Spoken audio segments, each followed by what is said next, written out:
جی السلام علیکم، امید ہے کہ آپ سب لوگ خیریت سے ہوں گے۔ نواز شریف صاحب ملک سے باہر کیسے گئے؟ خواجہ آصف صاحب نے کچھ چیزیں شیئر کی ہیں۔ کیا عمران خان صاحب کو ملک سے باہر جانے کا کہا جا رہا ہے؟ قومی سلامتی کمیٹی کا جو اعلامیہ آیا ہے اس کے اوپر پاکستان تحریک انصاف نے رد عمل دیا ہے، اس کی کیا تفصیلات ہیں وہ بھی آپ کے ساتھ شیئر کریں گے، اور اس کے علاوہ کچھ مزید چیزیں کوشش ہوگی کہ ان کے اوپر بھی روشنی ڈالیں۔ اور آج کل جو پاکستان میں مبینہ انسانی حقوق کی خلاف ورزیاں ہو رہی ہیں، بہت سارے لوگ کوسچن کر رہے ہیں کہ وہ جو انسانی حقوق کی لوگ باتیں کرتے تھے، وہ خواتین کے حقوق والی ہماری بہنیں، ان کو یہ چیزیں نظر کیوں نہیں آ رہی؟ سب کچھ سامنے سیدھا ہے پر ان کو نظر کیوں نہیں آ رہا؟ اس کو سمجھنا بہت ضروری ہے کہ ان کو نظر کیوں نہیں آ رہا۔ اس حوالے سے بڑی امپورٹنٹ ڈیٹیلز ہیں، وہ ویڈیو کے آخر میں آپ کے ساتھ شیئر کروں گا۔ اچھا، شروع میں کرنا چاہتا ہوں خان صاحب کی ٹویٹ سے۔ اب سے کچھ دیر پہلے خان صاحب نے ایک ٹویٹ کی ہے جس میں انہوں نے پرزور مذمت کی ہے کہ ہمارے جتنے بھی سیاسی کارکنوں کو، لیڈران کو، خواتین کارکنوں کو گرفتار کیا گیا ہے، ان کو فوراً رہا کیا جائے۔ یہ انلیگل ابڈکشنز ہیں، یہ غیر قانونی گرفتاریاں ہیں۔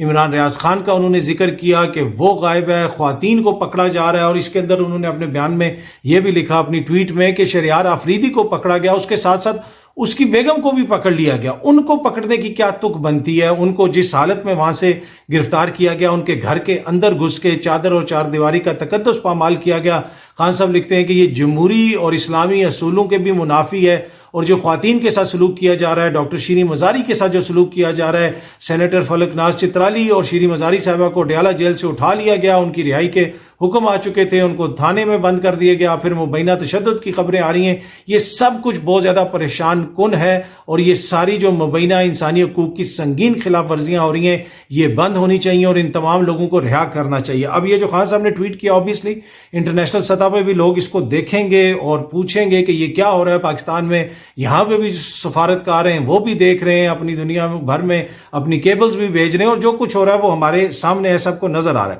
اچھا، اب ایک اور چیز جو میں آپ سے شیئر کرنا چاہتا ہوں وہ بڑی امپورٹنٹ ہے۔ قومی سلامتی کمیٹی کا جو کل اعلامیہ آیا، جس میں بڑا جو ہے وہ سخت ایک طرح سے موقف اپنایا گیا اور بیان دیا گیا کہ ہم نہیں چھوڑیں گے جن لوگوں نے پاکستان کی جو املاک کو نقصان پہنچایا، کسی کے گھر پہ حملہ کیا، عوام کی املاک کو نقصان پہنچایا، ان لوگوں کے خلاف کارروائی ہوگی۔ تو پاکستان تحریک انصاف نے اس کے اوپر بہت زیادہ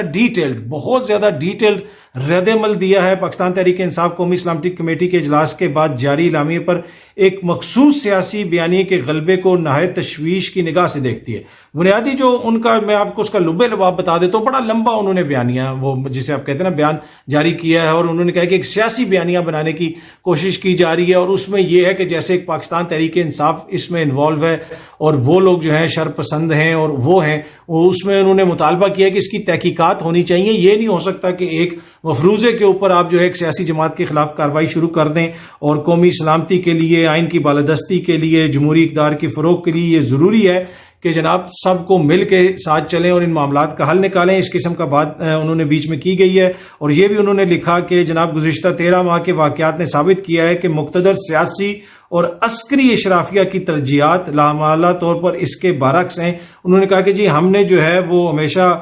فروغ دینے کی کوشش کی، مثبت پیغامات بھجوائے، لیکن دوسری طرف سے ہمیں کوئی صحیح آگے سے پیغامات نہیں مل رہے۔ ہم نے اپنی اسمبلیاں بھی توڑیں، بڑی سیاسی قربانی دی، کیونکہ ہماری خواہش ہے کہ ہم انتخابات کی طرف جائیں، سیاسی عمل کو لے کے چلیں۔ بادی النظر میں ایک سوچے سمجھے منصوبے کا حصہ ہے۔ یہ بھی انہوں نے کہا کہ تحریک انصاف کے خلاف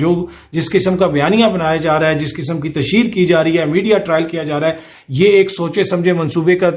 حصہ ہے کہ ہمیں جو ہے شرپسند ظاہر کیا جائے، شرپسند ثابت کیا جائے، اور ہمارے خلاف کارروائی کی جائے۔ تو یہ جو کور کمانڈرز کانفرنس کا اعلامیہ آیا تھا، اس کے جواب میں پاکستان تحریک انصاف نے ایک بیان جاری کیا، رد عمل جاری کیا۔ اب قومی سلامتی کمیٹی کا جو اعلامیہ آیا ہے اس کے جواب میں بھی انہوں نے یہ تفصیلی بیان جو ہے جاری کیا، جس کا لب لباب یہ ہے کہ ہمارے خلاف کمپین کی جا رہی ہے، سیاسی بیانیہ بنانے کی کوشش کی جا رہی ہے، جن لوگوں نے یہ حرکتیں کی ہیں ان کے خلاف ضرور کارروائی کی جائے، لیکن یہ جو سیاسی بیانیہ بنا کے ہمیں ٹارگٹ کیا جا رہا ہے، ایسا کرنا قومی مفاد کے برعکس ہے۔ عوام کا بڑا حصہ ہمارے ساتھ ہے، ہم ایک بڑی سیاسی جماعت ہیں، ہم سیاسی عمل کا حصہ ہیں، یہ کیسے ہو سکتا ہے کہ ہم اپنے ملک کو نقصان پہنچائیں؟ تو اس قسم کا بیانیہ انہوں نے پیش کیا ہے اپنے اس جو رد عمل کے اندر۔ اچھا، ایک اور چیز جو میں آپ سے شیئر کرنا چاہتا ہوں وہ بڑی امپورٹنٹ ہے کہ نواز شریف صاحب ملک سے باہر کیسے گئے۔ یہاں پہ تو کہا جا رہا تھا کہ جی نواز شریف تو ووٹ کی عزت دو کا بیانیہ لے کے چل رہا ہے، اسٹیبلشمنٹ سے اس کی جنگ تھی، فیض صاحب نے یہ کر دیا، باجوہ صاحب نے وہ کر دیا، اس وقت کی اسٹیبلشمنٹ بڑی ظالم تھی، وہ سب کچھ کرتی تھی۔ اب موجودہ وزیر دفاع جن کے انڈر جو ہے وہ فوج آتی ہے، تمام دفاعی ادارے آتے ہیں، موجودہ وزیر دفاع نے کل ٹی وی چینل کے اوپر بیٹھ کے کہہ دیا کہ نواز شریف کو عمران خان یا عدلیہ نے باہر نہیں بھیجا، ان کو اسٹیبلشمنٹ نے باہر بھجوایا تھا، اس لیے کہ ان سے کہا گیا کہ دیکھیں عدلیہ تو آپ کو بھی ریلیف دیتی تھی، نواز شریف صاحب کو باہر بھجوا دیا۔ انہوں نے کہا نہیں نہیں نہیں، نہ اس میں عمران خان کا رول تھا نہ عدلیہ کا رول تھا، وہ ان کو اسٹیبلشمنٹ نے باہر بھجوایا تھا، اور کورٹ سے بھی عدلیہ سے بھی اسٹیبلشمنٹ نے ہی کروایا تھا۔ یہ ملک کا وزیر دفاع اپنے اداروں کے اوپر اتنا سنگین الزام لگا رہا ہے کہ وہ جو اسٹیبلشمنٹ تھی اس نے کورٹس کو مجبور کیا تھا، عدالتوں کو مجبور کیا تھا کہ جناب نواز شریف صاحب کو باہر بھیج دیں۔ تو پھر اٹ مینز کہ اسٹیبلشمنٹ سے وہ کوئی ڈیل ہی کر کے گئے ہوں گے نا، یہ تو نہیں ہوگا کہ نواز شریف سو رہے ہوں گے اور اسٹیبلشمنٹ خود جا کے کہہ رہی ہوگی کہ جناب ان کو باہر بھیج دیں۔ کوئی ان کو پتا، اگر خواجہ صاحب کو پتا ہے کہ اسٹیبلشمنٹ نے بھجوایا ہے تو اٹ مینز کہ پھر ان لوگوں کو پہلے بھی پتا تھا، یہ کسی ڈیل کے نتیجے میں ملک سے باہر گئے تھے، اور اس وقت کہا جاتا تھا کہ جی عمران خان کی کابینہ نے باہر بھجوا دی، اور بڑے صحافی دوست بھی اس پہ کہتے تھے کہ جی کیوں پھر عمران خان نے بھجوایا۔ اب لیں خود خواجہ آصف صاحب کہہ رہے ہیں کہ جناب وہ تو اس وقت کی اسٹیبلشمنٹ نے بھجوایا تھا، اس وقت کی جو اسٹیبلشمنٹ یعنی جنرل قمر جاوید باجوہ جن کے اوپر یہ لوگ سب سے زیادہ خود تنقید کرتے ہیں، اور جنرل فیض جن کے اوپر یہ تنقید کرتے ہیں سب سے زیادہ، تو پھر اس کا مطلب ہے کہ انہوں نے فیسیلیٹیٹ کیا تھا میاں صاحب کو باہر بھجوانے کے لیے۔ اچھا ایک اور چیز جو میں آپ سے شیئر کرنا چاہتا ہوں، خان صاحب کو کیا یہ پیغام بھجوایا گیا ہے کہ آپ ملک سے باہر چلے جائیں؟ جی دبے دبے الفاظ میں خان صاحب سے یہ باتیں کی گئی ہیں، لیکن کل جو وہاں پہ گئے کریم ڈیڈی صاحب، اس میں خان صاحب کو یہ نہیں کہا گیا کہ آپ ملک سے باہر چلے جائیں۔ جی ہاں جی، اور اس کی وجہ یہ ہے کہ آگے سے خان صاحب کو جو موڈ تھا، میرا نہیں خیال کہ اس موڈ کے اندر کوئی بھی ان کو یہ پیغام دے گا کہ آپ چلے جائیں۔ ہاں ادھر ادھر سے پیغامات ضرور بھجوائے جا رہے ہیں، اور اپنے جو قریبی ان کے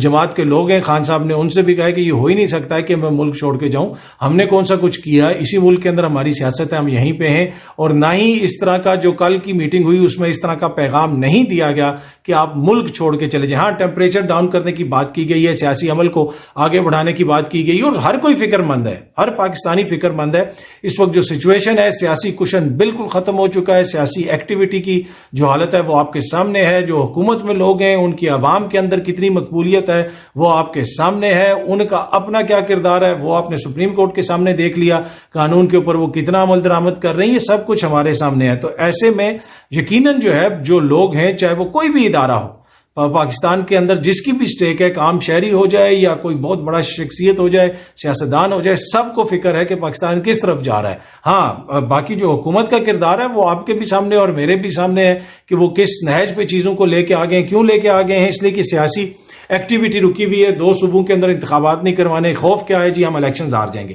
اچھا ایک اور چیز جو میں آپ سے شیئر کرنا چاہتا ہوں وہ بڑی امپورٹنٹ ہے انسانی حقوق کے حوالے سے، یہ سمجھنے والی چیز ہے۔ بہت سارے لوگ تنقید کر رہے ہیں کہ جی وہ انسانی حقوق والے، وہ ہمارے دوست، وہ جو لبرل ہمارے دوست، وہ ہمارے صحافی جو جلسوں میں بھی تقریریں کرتے تھے، ادھر جاتے تھے ادھر جاتے تھے، جن کو ہر چیز میں پرابلم نظر آتی تھی، جن کو ہوٹل سے اگر کوئی گرفتار ہو جائے تو وہ چادر اور چار دیواری کا تقدس پامال ہو جاتا تھا، صوبے کی پولیس جو ہے وہ ناراض ہو جاتی تھی کہ ہوٹل سے کیوں گرفتار کیا گیا، اور انہوں نے دنیا بھر کے دروازوں کی تصویریں لگا دی گئی تھیں، حالانکہ ہوٹل کا دروازہ نہیں تھا وہ، کہ جی یہ دروازہ بھی ٹوٹ گیا اور وہ بھی ٹوٹ گیا، اور خواتین کے ساتھ یہ ہو گیا، اور یہ ماؤں بہنوں والی حکومت آ گئی تھی، اور یہ ہو گیا تھا اور وہ ہو گیا تھا، یہ ایسا نہیں ہوتا ویسا نہیں ہوتا۔ یہ اتنی لمبی میں اس لیے باندھ رہا ہوں تمہید کہ یہ ساری اس طرح کی جو باتیں کرنے والے ہیں، اب جو اس وقت ملک کے اندر ہو رہا ہے، شہریار آفریدی کو بیگم کو ان کے بیڈ روم سے جا کے پکڑا گیا، ان کی جماعت کے جو لوگ بتا رہے ہیں، ان کی بیٹیاں جو بتا رہی ہیں، ان کے بچے جو بتا رہے ہیں، گھروں کے اندر جس طرح لوگوں کو جا کے پکڑا جا رہا ہے، لوگوں کو رہائی کے بعد دوبارہ پکڑا جا رہا ہے، جو سب کچھ ہو رہا ہے وہ آپ کے بھی سامنے اور میرے بھی سامنے، کسی کو بتانے کی ضرورت نہیں ہے، پوری دنیا دکھا رہی ہے، لندن کا میڈیا، نیو یارک کا میڈیا، آپ کسی کو بھی اٹھا کے دیکھ لیں، ایون کہ مشرق وسطیٰ کا میڈیا، سب کچھ سامنے ہے۔ تو ان مبینہ انسانی حقوق کی خلاف ورزیوں کے اوپر وہ جو دوست ہیں سارے، یہ اس طرح کے ہمارے جو فیمنسٹ ہو گئے، یہ ہو گیا، وہ کیوں نہیں بول رہے؟ ان کے اوپر تنقید کی جا رہی، لیکن یہ تنقید مناسب نہیں ہے، یہ غلط تنقید ہے، ان کے اوپر تنقید بنتی نہیں ہے۔ میں آپ کو ایک چیز بتاتا ہوں، یہ سمجھنے کی چیز ہے، یہ آپ دیکھیں، یہ سامنے خبر ہے، یہ اسپین کا واقعہ ہے، دوسری جنگ عظیم کا، سر پر گولی لگنے کے بعد دنیا کو الٹا دیکھنے والا انوکھا مریض۔ ہاں جی، اب میں اس پوری خبر کی لبے لباب آپ کو بتا دیتا ہوں، یہ سچی خبر ہے کہ اس شخص کے سر پہ پیچھے گولی لگی تھی، صدمہ، اس کو چوٹ پہنچی، صدمہ پہنچا، اور اس کی وجہ سے اس کو ہر چیز الٹی نظر آنی شروع ہو گئی۔ اگر کوئی چیز الٹی پڑی ہوتی تھی وہ اس کو سیدھی نظر آتی تھی، سیدھی پڑی ہوتی تھی تو وہ اس کو الٹی نظر آتی تھی۔ اسی طرح دیکھیں یہاں جو اس کے اوپر پوری 50 سال تحقیق ہوئی، اس خبر کے اندر لکھا ہوا ہے، تو اس تحقیق میں ایک چیز جو مس ہوئی ہے، جو ابھی میرے خیال میں وہ شامل کریں گے، کہ جہاں پہ صدمہ لگنے سے الٹی چیزیں یا سیدھی چیزیں الٹی نظر آنا شروع ہو جاتی ہیں اور الٹی چیزیں سیدھی نظر آنا شروع ہو جاتی ہیں، وہیں پہ اگر اچانک بہت زیادہ خوشی ہو تو اس سے بھی یہ ہوتا ہے کہ سیدھی چیزیں جو ہیں وہ الٹی، اور الٹی چیزیں بالکل آپ کو نارمل نظر آنا شروع ہو جاتی ہیں۔ اور اس تحقیق کے مطابق کہ وہ اس میں یہ ہو سکتا ہے، جو میں نے اس تحقیق کو پڑھا ہے، کہ جو آپ کو یاد ہوگا کہ وہ رات کو عدالت نے سوموٹو لیا تھا اور وہ ہوا تھا، ووٹنگ ہوئی تھی، تو اس میں جو خوشی کی لہر دوڑی، اس سوموٹو کے نتیجے میں جو حکومت بنی، وہ جو اتنی زیادہ انتہائی خوشی ہوئی عمران خان صاحب کی حکومت کے گرنے کی، اس سے جو ہے نا وہ ذہن پہ ایسا اثر پڑا، ایسا وہ خوشی کا صدمہ لگا کہ الٹی چیزیں سیدھی اور سیدھی چیزیں الٹی نظر آنا شروع ہو گئی۔ اس لیے اب انسانی حقوق کی جو مبینہ خلاف ورزیاں ہو رہی ہیں، وہ جناب ان کو انسانی حقوق کی وہ نظر آ رہی ہے کہ یہ تو بالکل ٹھیک ہو رہا ہے۔ اسی طرح اگر کوئی کسی کے گھر کے اندر توڑ کے گھس رہا ہے تو وہ ایسے لگ رہا ہے کہ جیسے جو ہے وہ تو بالکل ٹھیک حرکت ہو رہی ہے، وہ تو گھر کے اندر وہ بالکل گئے ہیں، کوئی رنگ روغن کرنے گئے ہیں، پینٹ کرنے گئے ہیں، وہ تو ٹافیاں دینے گئے ہیں۔ تو ان لوگوں کو آپ جتنے بھی اس طرح کے دوست ہیں، آپ ان کو تنقید کا نشانہ نہ بنائیں، آپ یہ خبر پڑھیں، یہ صدمے اور خوشی سے بھی ایسا صدمہ پہنچ سکتا ہے جس سے الٹی چیزیں سیدھی نظر آنا شروع ہو جاتی ہیں۔ اس کے علاوہ میرے پاس اور کوئی تھیوری نہیں ہے، اس کے علاوہ میرے پاس اور کوئی منطق نہیں ہے سمجھنے کے لیے کہ عورتوں کو اگر بالوں سے پکڑ کے گھسیٹا جا رہا ہو تو اس کے اوپر کوئی نہ اس طرح واویلا نہ مچے، وہ اس طرح بات نہ ہو، وہ لوگ جو پہلے بات کرتے تھے۔ شہریار آفریدی صاحب کے گھر جو ہوا، دیگر مطلب لا تعداد مثالیں ہیں دیگر ان کے قائدین کے گھروں میں جو ہوا۔ اور دوسری بات یہ کہ یہ ابھی پہلی دفعہ نہیں ہو رہا، پچھلے دور میں بھی ہوتا رہا، ٹھیک ہے، پر اس وقت نظر آتا تھا ان دوستوں کو، اس وقت یہ کہتے تھے کہ یہ ہوا، وہ فلانے کے ساتھ زیادتی ہوئی، اور واقعی بہت سارے لوگوں کے ساتھ زیادتی ہوئی، کچھ صحافیوں کے ساتھ ہوئی، کچھ سیاستدانوں کے ساتھ ہوئی۔ لیکن اس وقت جو سیاستدانوں کی حکومت ہے، جو 13-14 جمہوری جماعتوں کی حکومت ہے، اس کے اندر جو کچھ ہو رہا ہے وہ ان کو کیوں نظر نہیں آ رہا؟ وہ اس لیے نظر نہیں آ رہا، اس کے علاوہ میرے پاس اور کوئی لاجک نہیں ہے کہ یہی وجہ ہو سکتی ہے کہ ان کو نظر نہیں آ رہا۔ اس خوشی کے صدمے کے بعد ان کو اب ہر الٹی چیز جو ہے وہ سیدھی نظر آ رہی ہے، اور اب جو ہے وہ یہی کہہ رہے ہیں کہ جناب بالکل ٹھیک ہے، اور اس کے اوپر نہ وہ اعتراض کر رہے ہیں۔ اگر دیکھیں آپ کو الٹی چیزیں سیدھی نہ نظر آتی تو جو سپریم کورٹ کے سامنے دھرنا ہوا اس کو کوریج کرنے بھی لوگ گئے ہوئے تھے، وہاں پہ صحافی بھی گئے، وہاں پہ بڑے بڑے دانشوروں نے بھی اس کو دیکھا، پوری قوم نے دیکھا۔ اس کے اوپر کوئی قانونی کارروائی ہوئی؟ اس کے اوپر کوئی پروگرام ہوا کہ جناب یہ تو اس کے اوپر تو پورا وہ 3 دن اس پہ بات ہونی چاہیے تھی کہ یہ کیسے ہو سکتا ہے کہ باقی سب لوگوں کو آپ رگڑ رہے ہیں کہ جی دفعہ 144 کی خلاف ورزی ہے، اور یہاں پہ یہ لوگ خود کیوں کر رہے ہیں، اس پہ کوئی بات کیوں نہیں ہو رہی؟